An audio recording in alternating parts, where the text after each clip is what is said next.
For those joining the webinar now, we are just waiting for the room to fill up. There's quite a lot of attendees today, so we'll start in maybe a minute or so.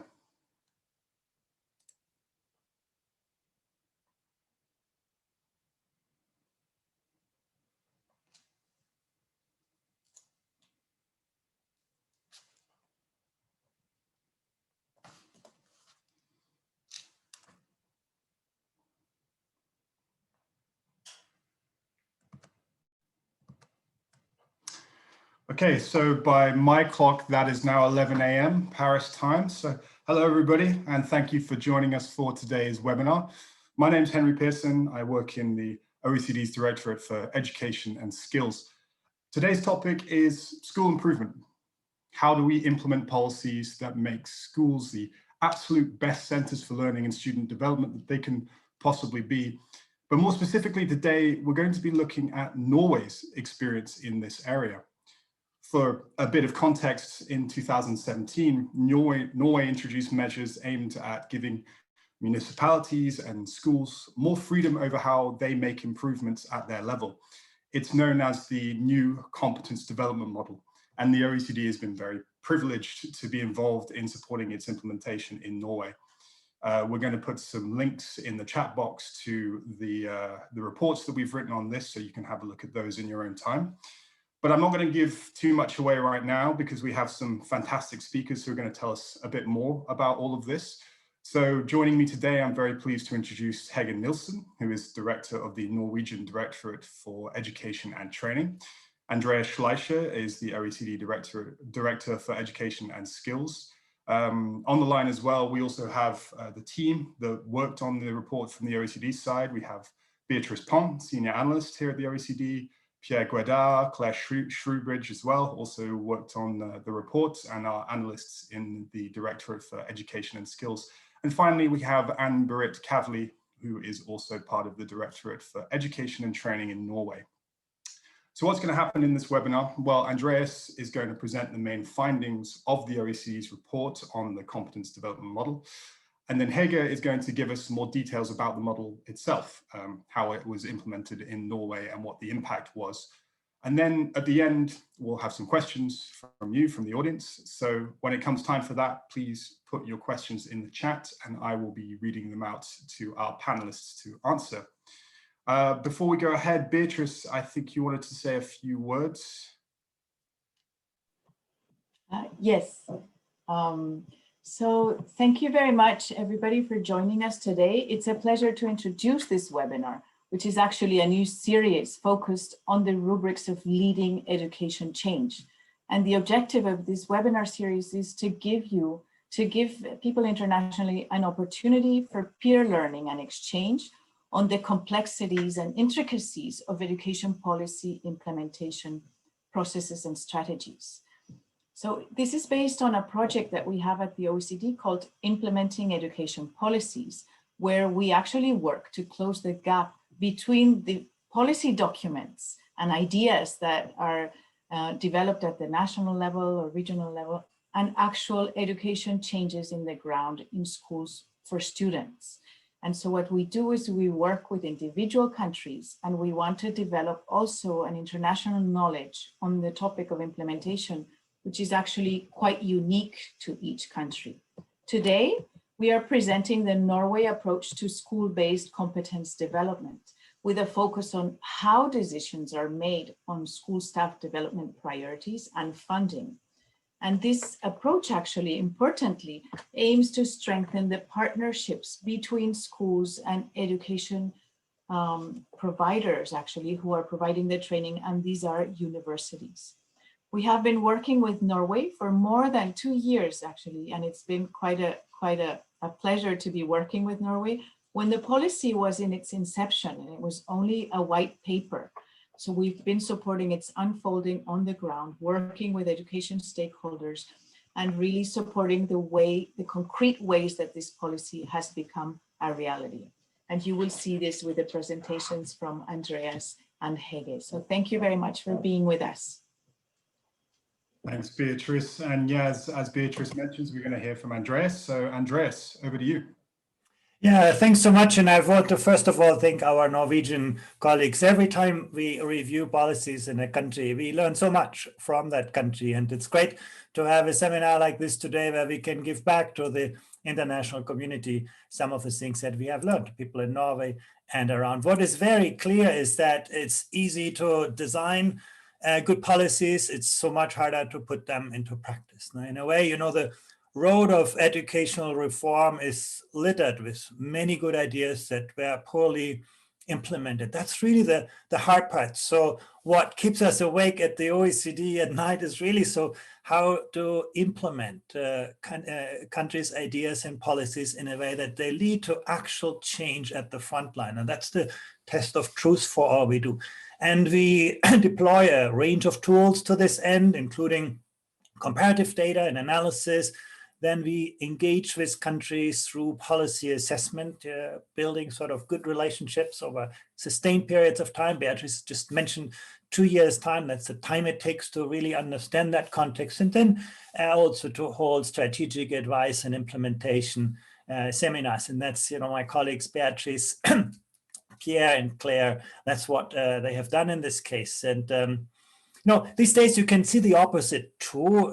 These are difficult times for education in the pandemic. Now you see actually probably less education reform than in normal days, but more educational change at the front lines. And that's really at the heart of the project with Norway. Now, how can governments create an enabling environment so that change happens at the front line? That's the future of education. That's very much what the Norwegians have been trying to achieve. So we are now concluding 2 years of that collaboration to implement the Competence Development Model for schools in Norway. It's been, again, a fantastic collaboration. And I want to say, again, a mutual learning exercise also with the Norwegian reference group that I know spent a lot of time and effort to help us understand the context. Now, you can now always ask yourself, why would you change things when things go reasonably well? And I guess it's always the Norwegian question. But countries that are in difficulty will know that it's precisely this moment, when things actually are still very, very good, that this is the moment to think forward, to think towards the future. Now, there are clear challenges ahead. Educators' working environments are clearly increasingly challenging. Now, this is about diversity, this is about technology, this is about, health. Educators are engaging in developing a much broader range of knowledge, skills, attitudes, values. It's no longer just about cognitive learning. It's social and emotional development gets really to the front line. Very, very difficult to do in practice. And we also see that teachers across the OECD report that professional development based on a collaborative culture really is what drives impact for them. That's from our Thales survey. And this is something that you can see on the chart here, is where education systems still have shortcomings. Professional development is often still sort of the consumptions of new ideas, but not so much teachers engaging in becoming designers of innovative policies and practices. So that's what we've been looking to. When you look at sort of participation in professional development, Norway is sort of an average performer. You can see the blue dot for the OECD average being very similar to the Norwegian dot. A little bit less mentoring and induction in Norway than elsewhere, but broadly, the picture for Norway is like it is elsewhere in the world. What becomes more interesting is a quite clear gap in Norway between the share of teachers who said they learned something and the share of teachers who felt they're actually prepared for doing that something.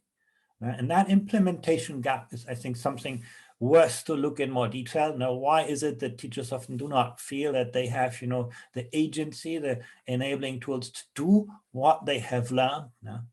And you can look at this a little bit further when you actually look at collaboration, that our data show is so important. How frequently do Norwegian teachers engage in that? You can see the picture is quite mixed. Now, when it comes to discussing individual student results and team conferences, that's basically done by every teacher in Norway. But, when you get to the deeper forms of professional collaboration, you can see that's actually quite rare. No? Classroom observation, joint professional activities. No? And what our data show is that that kind of professional collaboration that is still quite rare in Norway is what actually drives outcomes. For example, when you look at teachers' sense of self-efficacy. Remember in the first chart I showed you teachers feeling they have learned something, but not really, the sense of self-efficacy to do it. And you can see that is precisely a correlate of the regularly of teaching jointly as a team, observing other teachers' classes, engaging joint activities, and taking part in professional learning. Now you can see the same thing, that teachers' use of effective teaching practices, again, highly predicted by the deeper professional collaboration. And interestingly, even job satisfaction. Now you can talk about salaries and working conditions and all of that, but actually the best predictor that we have for teachers' job satisfaction is this deep professional collaboration. And that's really sort of at the heart of all of this work. Now, so to respond to this, Norway created a decentralized model for competency development for schools. And that's really, I think, a very innovative approach, focused on improving the quality of education by promoting professional collaboration. The model aims to provide freedom of action, professional autonomy, and empower at the same time systematic school improvement, and I emphasize systematic school improvement from the local level. That's the hard part. How do you make bottom-up change systemic, predictable, reliable? Sort of about flipping the system from government steering that you can see in many education systems to really from leading from the local level through networks that deliver competence on a sustainable basis. So that's what we're going to talk about. And we look at this as always through the OECD lens. Whenever you engage with us at the OECD, you can see these three pillars is about the design of dynamic and self-sustainable policies. Now that's what we call SMART. It is about ownership by key stakeholders. Now, that's the only way how to get things done in practice. Now, if you do not engage people at the front line in the design of policies, they're not going to help you with implementing them. And then finally, do policies fit into the broader context, the social context, the cultural context, but also is it the right moment for the right thing? Now, those are the three lenses through which we are looking usually at things. And we did this as well.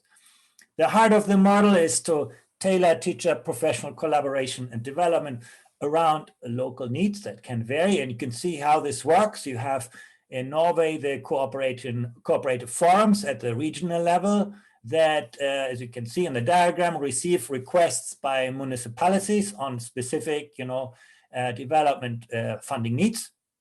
And then in the forums and also together with universities, they then decide which courses or what professional development to organize and to provide funding for.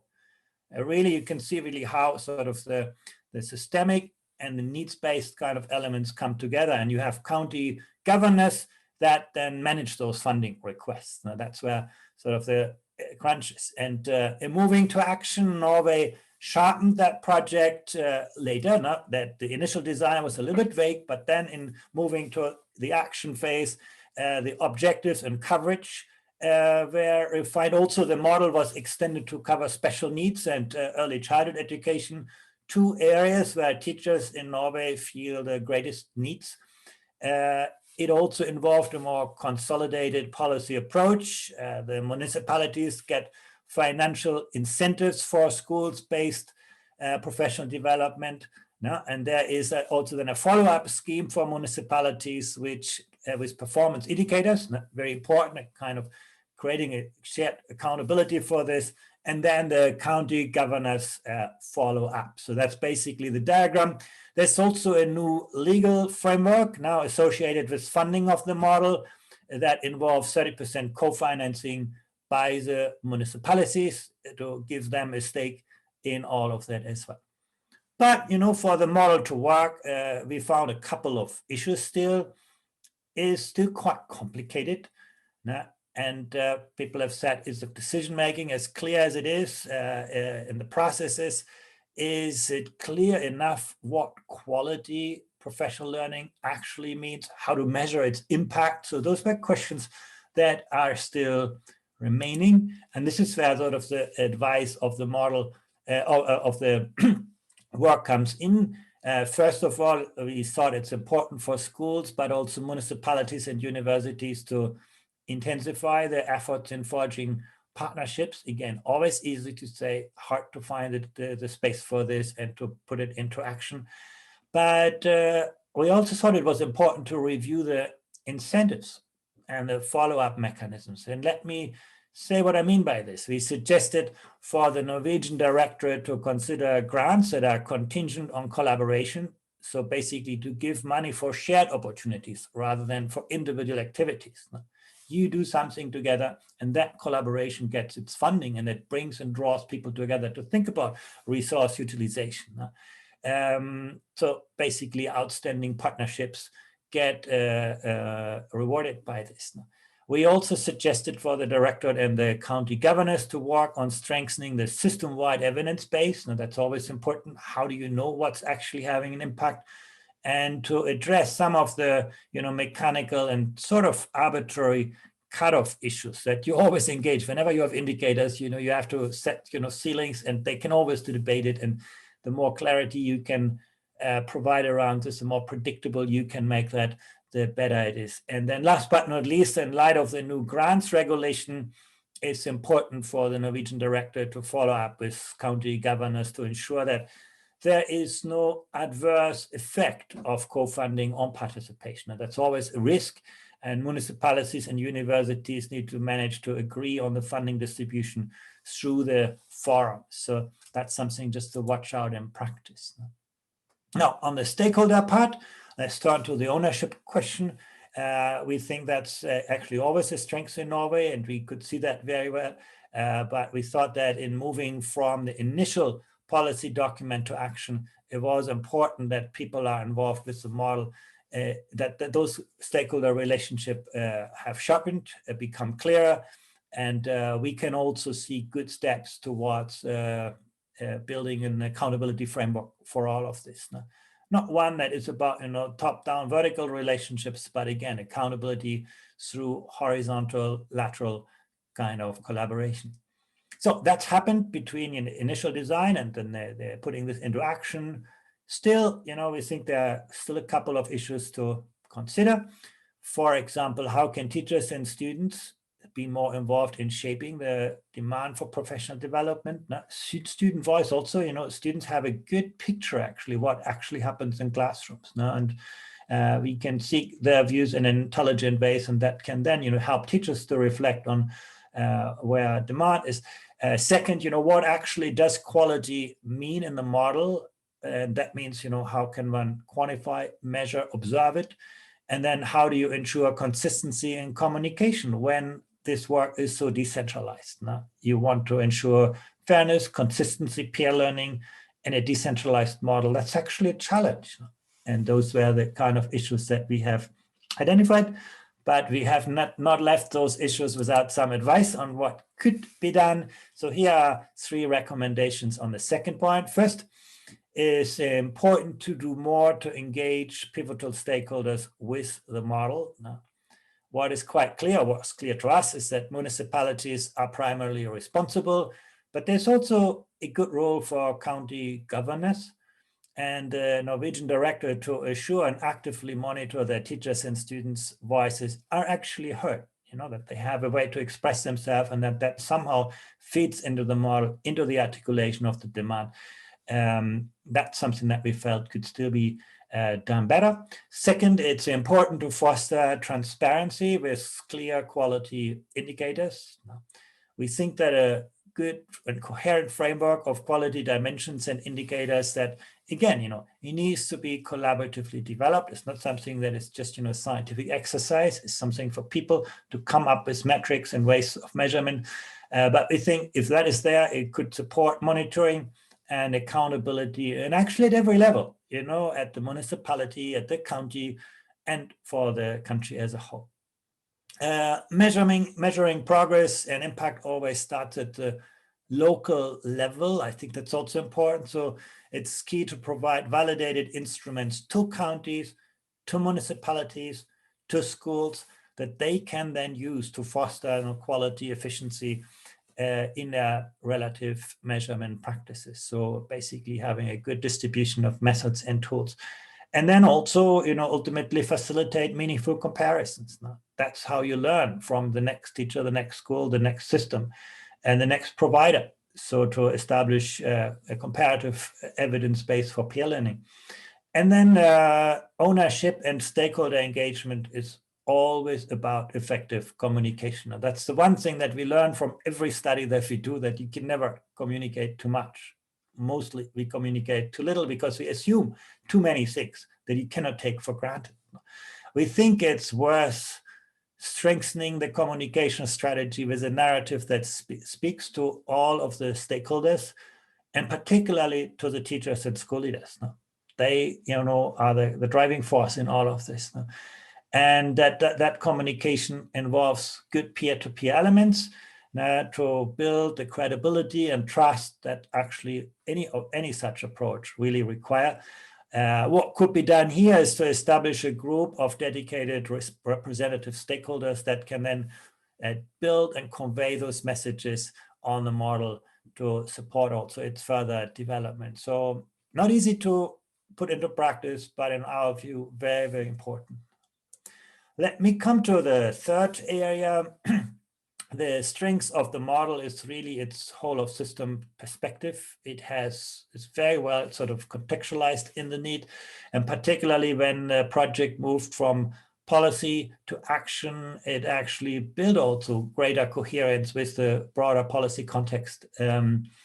It has sought to better coordinate by creating a county governors network, bringing those people together to sort of see the broader context and also to secure national coherence and adapt the work to national needs. It also involved aligning the approach to teacher professional development, obviously, and then also general policy alignment. I actually think for those countries other than Norway joining this call here, that's really something I would look for here. This is really well done in Norway to make sure that education policy is not in a silo, but is very closely connected to other areas. I think that's something that many countries could learn from this. But, for the model to become a fully systemic approach to professional development, we felt there are still a couple of questions to ask. Is this well aligned to the evaluation and assessment framework that Norway has? Professional development ultimately, should be leading to the kind of outcomes that then the assessment and evaluation framework tries to sort of see. Is that already the case? How much is this a priority among teachers' professional development activities? Is this really counting? And then is there capacity and leadership to effectively recognize needs and ensure provision? Good question to ask. And here are our recommendations on this. First, we think it's important to strengthen the coordination between the county governors and the Directorate so that, the systemic approach becomes clearer. We suggest that the county governors network could help address the different capacity issues among municipalities. For example, finding synergies with other networks that already exist among the counties. There is also a need to focus on the system-wide provision of professional development. Now, the Directorate could assess whether the university network is the right platform for that, and how to include individual continuous professional development programs that are being provided by universities at different places. That's actually one way in which the county governors could play a role to help universities align their respective programs and maybe also learn from each other. And finally, we think there is guidance required on how the model activities articulates with the existing and also new policies. Now, for example, curriculum reform and how it also aligns with, again, the Norwegian evaluation and assessment activities and programs.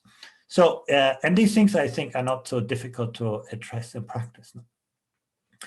What is really best in the national practice is that the model was shaped by the stakeholders. It's a great example how you can actually have policy implementation owned at the front line and still achieve coherence and a systemic approach, by getting people across the counties, the county governors, work together, you know, the collaboration fora, the role of municipalities, universities. I think they're all well keyed into this. I think it's great.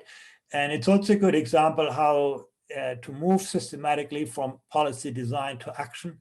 As I said at the very beginning, that is actually quite rare for us to see at the OECD. We see lots of policy designs, policy initiatives, but I think this is a good example of actually translating ideas step by step into action and refining them. I think this is also a model that is learning while it's being implemented. And again, I think that's a very positive lessons. Couple of recommendations here.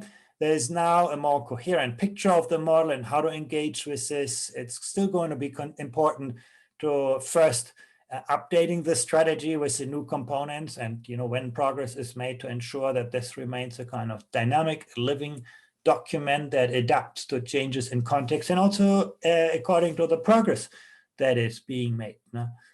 So systematic intelligence gathering will be important at every layer of the system. How do we learn about the efficacy of those different practices? And then it's important to consolidate communication efforts to ensure that everybody has a voice, but that the narrative is coherent. And finally, what will be the longer term incentives and the actions? Now, once all of this is implemented, what is going to sustain this? What is it making systemic, and what makes, you know, good practice culture? Because culture is always, you know, what ultimately drives change. And to bring it all together, we've seen much progress with this, really innovative, and I would also say complex policy, you know, to support school improvement. It's not a kind of simple approach. It involved a lot of sort of ends, a lot of stakeholders, a lot of layers. So a lot of work actually gone into this. And we've, again, collaborated with Norway to move it from a white paper number 21, as I was told, into really actual policy on the ground. A very rewarding exercise also for us. We published a report with the recommendations that we are presenting here today. And I want to thank again all those involved in the work who were so engaged from Norway.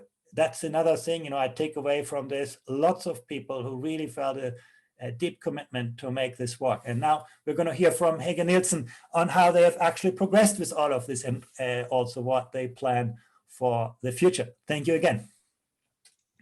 Thank you, Andreas. Yes, as Andreas said, we're now going to hear from Hege Nilssen, and from the Norwegian perspective. Hege, if you'd like to go ahead and share your screen and unmute.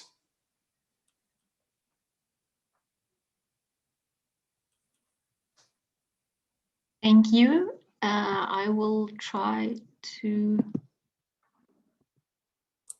There. Yep, we see my presentation. We do. All good. Yeah. Thank you, and thank you, Andreas, for presenting the advice from the OECD. Hello, everyone, and it's a great opportunity for Norway to present our approach to school improvement. I think just to start off with a quick view on the Norwegian system. As you know, we are quite a small country. We have 280,000 children in kindergartens, and that is actually 92% of all Norwegian children attend kindergartens. They belong to just below 6,000 kindergartens, half of which are private. 65,000 work in these institutions, just about 40% are kindergarten teachers. In primary and lower secondary, we have 640,000 pupils in 2,800 schools, only 4% of the pupils in private schools. We have 70,000 teachers, and the ratio of pupils per teacher is just below 16 pupils. In upper secondary, we have 190 pupils in 400 schools. 8% of the pupils attend private schools. And in upper secondary, we have a 50-50% of the pupils who attend general study programs and vocational training. And to understand the Norwegian model, you really need to understand the Norwegian system. And I think, as for many countries, we have a clear division of labor and roles in our system, with the Norwegian Parliament determines the national education policy, and the ministry shapes policies and delegates tasks to the Directorate. And our mandate in the Directorate is to ensure that all children, pupils, and adults receive equal education of a high quality.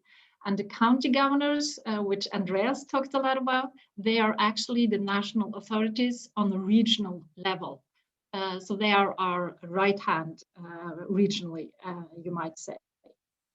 The local authorities carry out the policies, and they are responsible for kindergarten and schools in all our municipalities.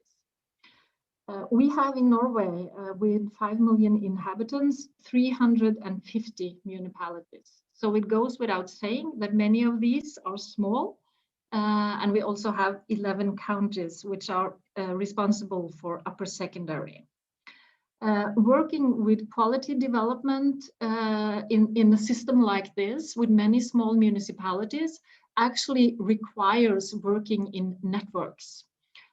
So we have been working a lot on governance issues in Norway for the past 5-7 years, and many of our measures are carried out with a high emphasis on governance, working together, working in partnerships. And that is actually a reality for us if what we do on the national level actually makes a change in kindergartens and in classrooms. We do need to work closely with the actors that are actually responsible. We've had over a few years national strategies for professional development, and it has been an area which has been highly prioritized from the government. We spend a lot of money on professional development for teachers and kindergarten teachers, and we have for quite a long time working with further education for teachers, credit giving further education, which is individual, and on in-service professional development. And these have mainly accompanied a national strategy for reforms that are carried out in kindergartens and in schools. The responsibility for professional development is local. It's the school owner who has the responsibility to ensure that their schools meet quality standards and have qualified teachers. And recently, the formal competence requirement for teachers was strengthened, which means that we have teachers who by now do not meet formal requirements, and they have to take further education to meet these requirements before 2025. So this Competence for Quality program provides extensive support for this, but this is individual professional development. At the same time, we have spent a lot of money on in-service professional development, professional collaboration, as Andreas said, and many of these programs have been led by the Norwegian Directorate. Actually, the universities have been involved, but the Norwegian Directorate has had a strong role in these in-service professional development. So what we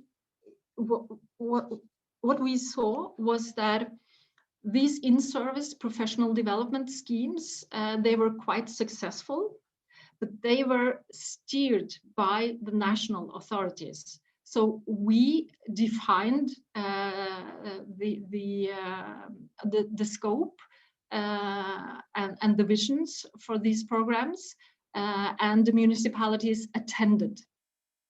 So at some point we wanted to change how we looked at these programs, how we organized these programs, and we wanted to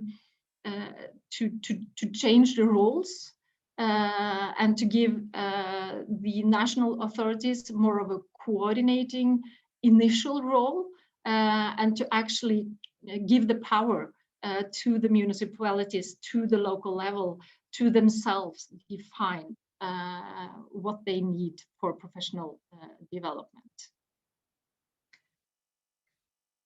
So what we did was actually to take the money and the experience that we gained from all of the in-service training programs that we had and make a decentralized scheme with national funding.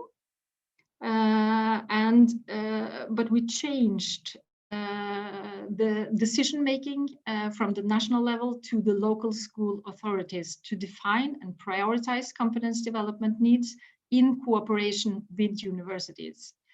And with the decentralized Norwegian system, there was a need for coordinators to coordinate networks and cooperation, and that is the role by the county governors. What we wanted to achieve by this change was to make clear the responsibility on the local level to acknowledge their own needs for professional development, and we wanted to make sure that the universities actually did offer what the schools needed, and from the programs before this this decentralized scheme and this new model, what we learned from the in-service training programs was that it was really important to emphasize that it was a collaborative activity. So it was to engage the teacher profession at the school as a professional community. And that is that lesson is now a part of this decentralized scheme. So the professional development schemes offered by the universities, they have to build upon the thinking of a professional collaboration, not individual professional development. So the decentralized scheme is the main source of this new model, but we also have a follow-up scheme for municipalities that report weak results over time. They are offered state support and guidance from us. So the main principles is that the counties and municipalities have the main responsibility for quality development in schools, and that they shall have an extended scope of action. National strategies and incentives shall be differentiated, and that is one of the things we learned from all the national-led in-service programs, was that it was kind of one size fits all. So the flipping of the system that we are doing with this scheme is that the municipalities shall define their own needs and ask for the competence development in areas that they have defined that they need to develop. And the competence development shall be research and evidence-based, and it shall be provided by universities as collaborative programs. And as Andreas said, we have been working with our in-service professional programs for many, many years. And from 2017, a decentralized scheme for school follow-up programs.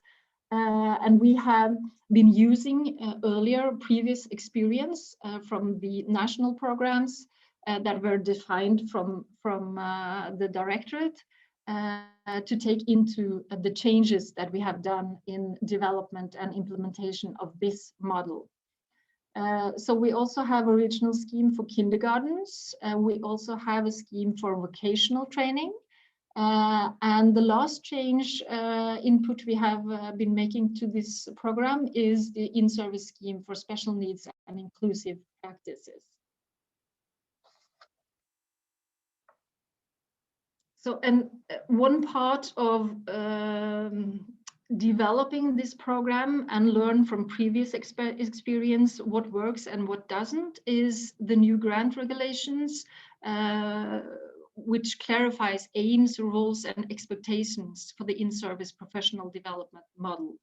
I think we can say that we have moved from a situation where we had the national authorities providing a lot of in-service training programs to a situation where we have decentralized the decisions and the money to make the municipalities take their own decisions in what kind of competence development they actually need in which areas. And the aim is to enable unified practices across the country, involvement and local ownership to the model. And the new, as I said, is in-service professional development scheme for special needs and inclusive practices is included in the model. And what we have done there is also include professional workers outside of the schools to join in the professional collaboration schemes. So Andreas has talked a lot about main advice from the OECD team, so I will skip this and talk a little bit about what we have achieved. And working so many years with the constantly refining the model and make it clearer about roles and responsibilities, I think the model is now well rooted and understood both by the school sector and university partners. And the development and the refinement that we have done has always been done in close cooperation with all the actors. So it's been a lot of discussions on how to move forward, what kind of changes that would actually benefit this model. The new grant regulations are well received and it contributes to clarity. We have designed new web pages, and that is also, of course, a response to the communication action from the OECD team. And we've had good dialogue with all the main actors and stakeholders, both at a regional and national level. And the implementation of the model is followed by a research-based program. That is actually quite common in Norway. When we introduce reforms in Norway, they are almost every time followed by a research-based program. And by that, we can refine and evolve the different measures that are provided from national authorities. So our experience from this OECD cooperation is that it has been great to cooperate with a highly competent OECD team. We have used the OECD team as critical friends, and they have raised important discussions, and they have contributed to taking the refinement of the model forward. The process has helped us to identify main challenges at every level. And I think the interaction between the OECD team and the stakeholders have been quite useful.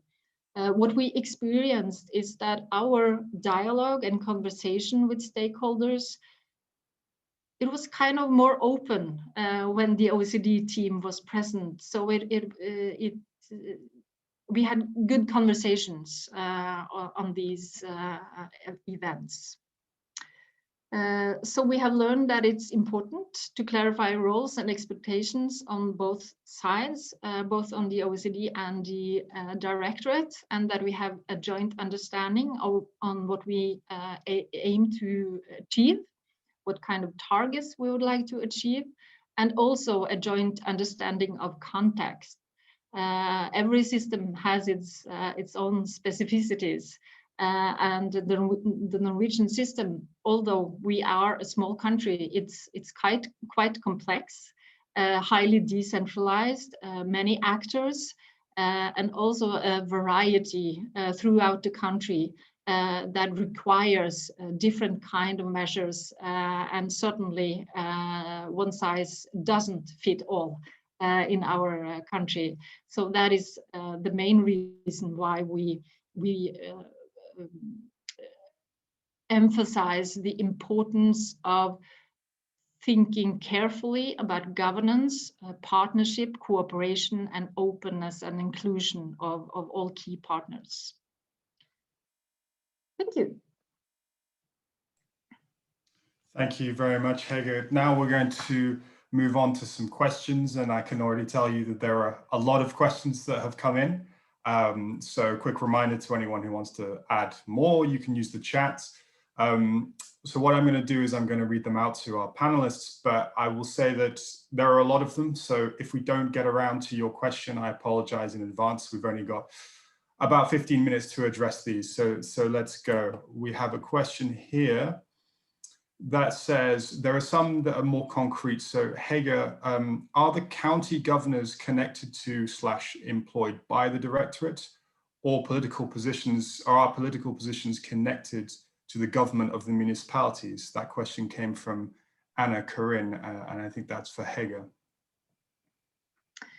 Thank you. The county governors, they are the national authorities at the regional level. We have 10 county governors now, and they are a bureaucratic constellation as the Directorate, no politicians there. And they actually have in their task, they deal with a lot more than education.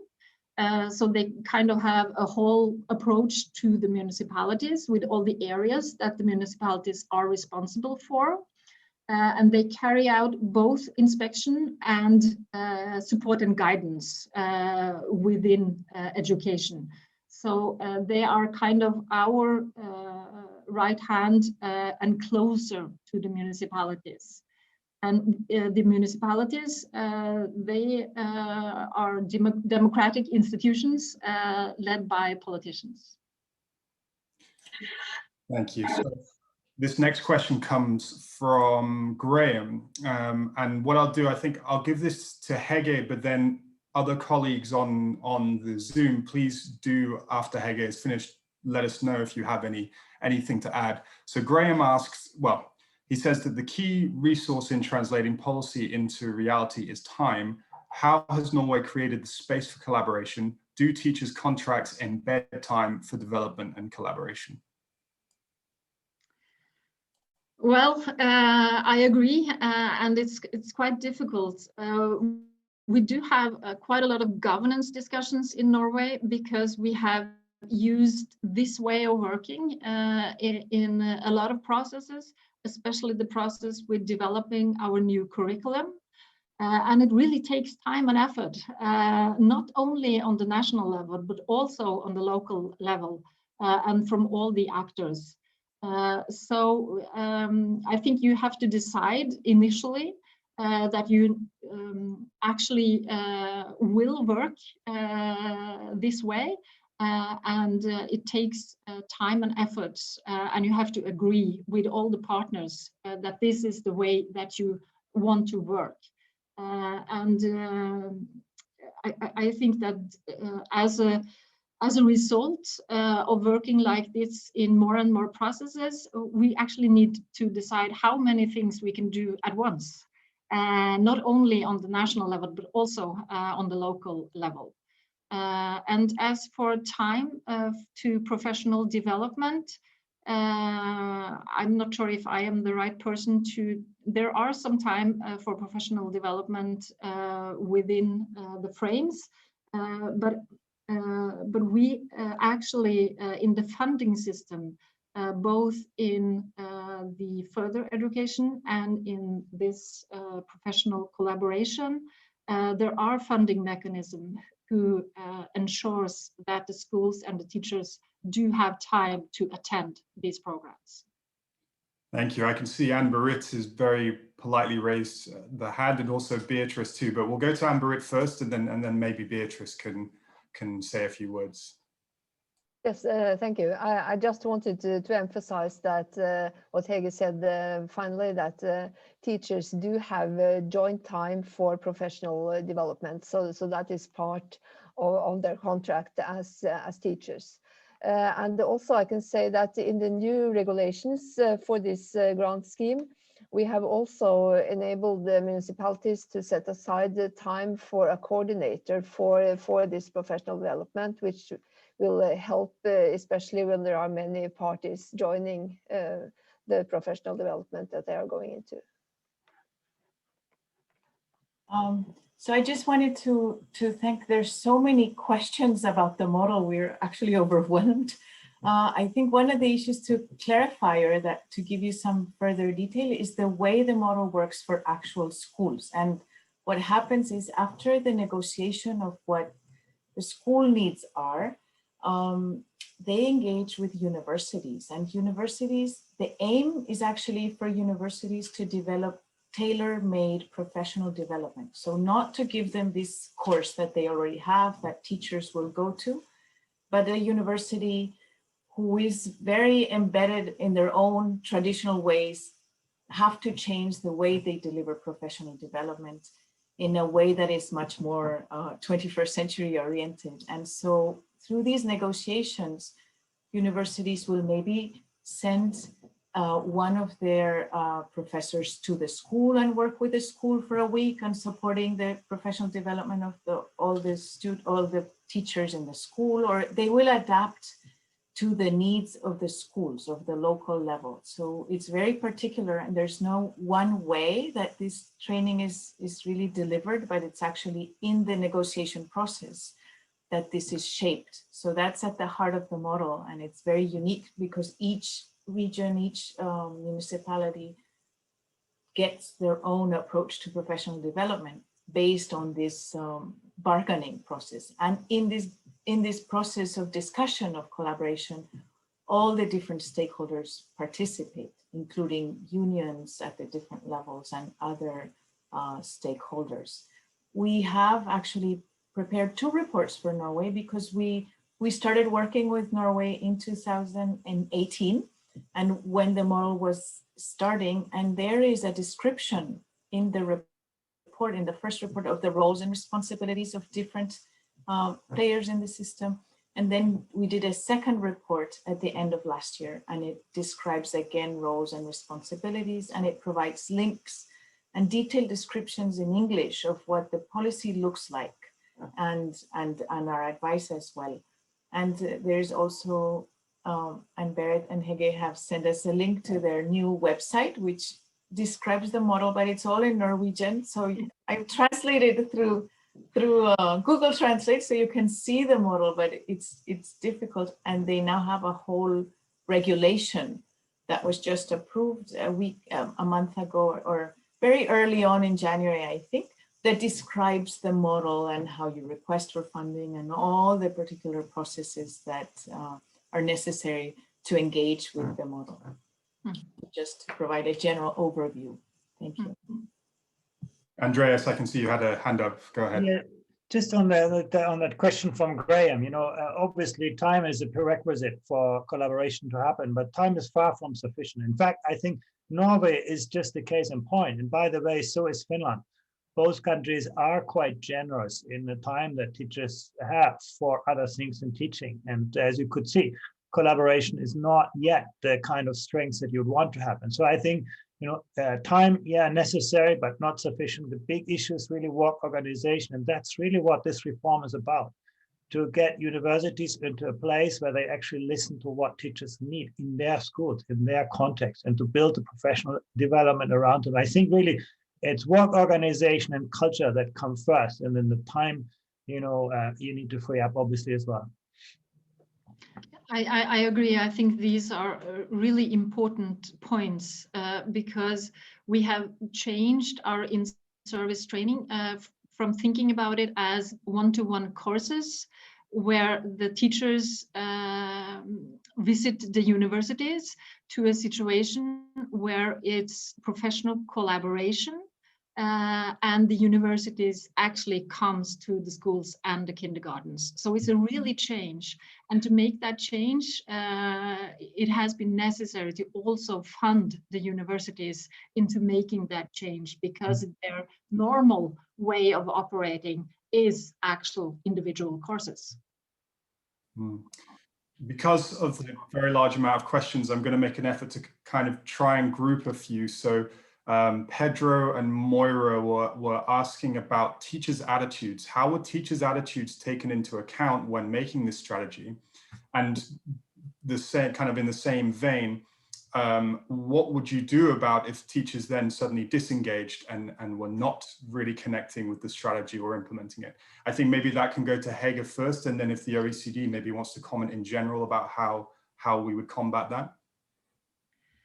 Well, we actually have required a framework around how we work with professional development that is quite inclusive to all the stakeholders. So we have discussions with all the stakeholders on how we refine and further develop the model. And when we changed our in-service training from a more individualistic view to a more professional collaboration view, it was very welcomed. And we also had some themes that actually reached the teachers with assessment for learning, reading, numeracy, and it was really useful, and the teacher actually really liked that way of working. Because then you work with your colleagues. It is aligned in a way that you actually you come together, you learn something new, and then you actually have to try it out until the next time you meet, and then you share experiences and views on how you actually refined your own teaching, how you collaborated with your colleagues, and so on. So this change has actually been very welcomed by the teachers. Beatriz, you have a hand up. Yes, I think there's so many questions again about the engagement of teachers and school leaders on this model, and how they get their needs met. And this was one of the issues that we didn't find clarity on, and at the early stages of the model, and we kept insisting, well, you know, this seems like there's a lot of negotiations at the middle level, but how do you really get the needs of teachers met? How do you get the recognition of what they need? Where is this coming through?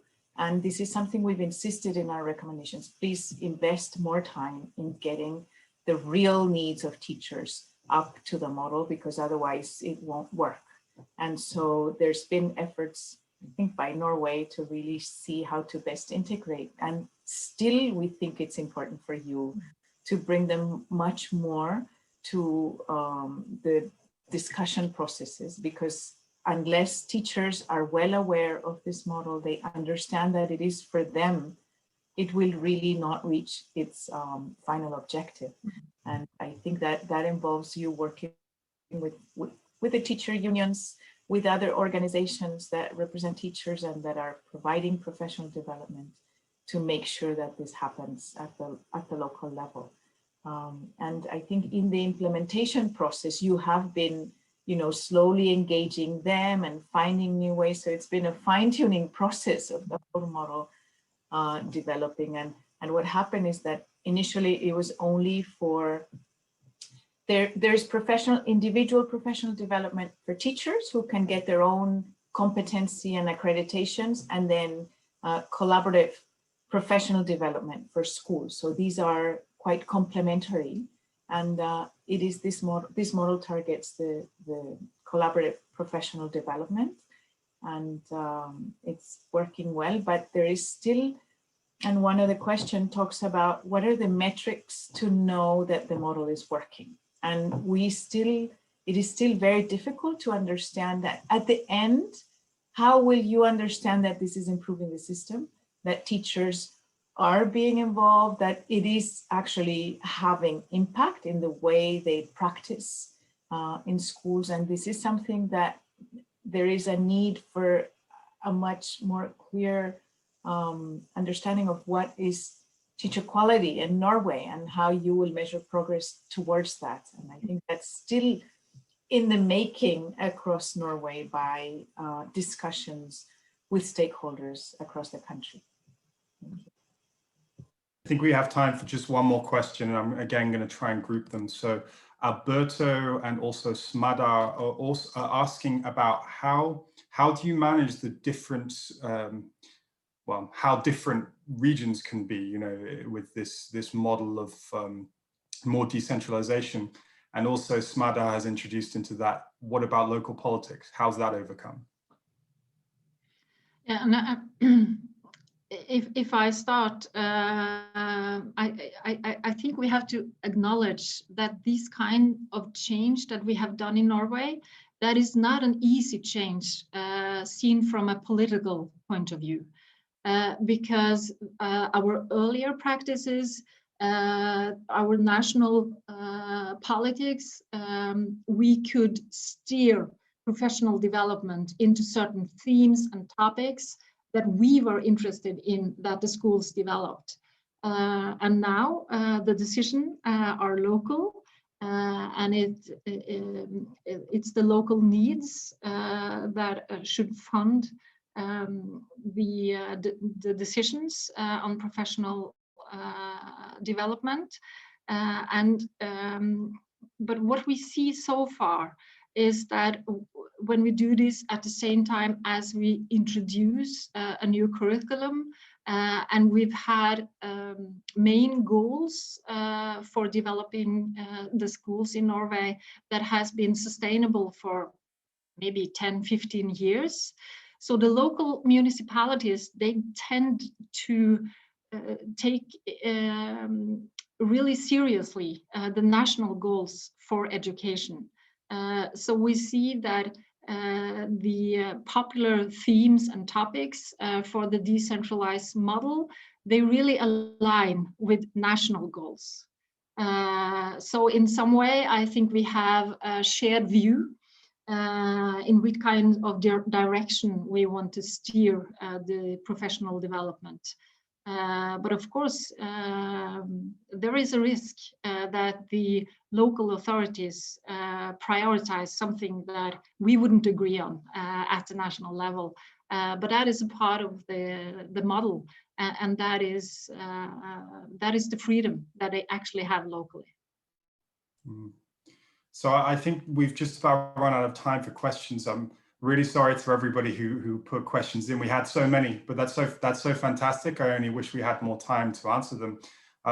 Before closing though, Andreas, I wondered if you had any kind of final words to, you know, sum up the experience here and the experience of Norway in this area.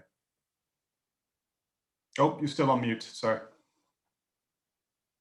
I just want to say this has been a fantastic collaboration between the Norwegian authorities at every level of the system, including teachers and universities and the OECD. We've learned a lot, and I do believe the world can learn a lot from this. This is really about, you know, when we talked about disengagement before, this is about, you know, listening to the voice of teachers. Where is the demand, and then tailoring provision around those needs. And I think it's been done in a way that it's becoming systemic, and that's, I think, where the world should be going.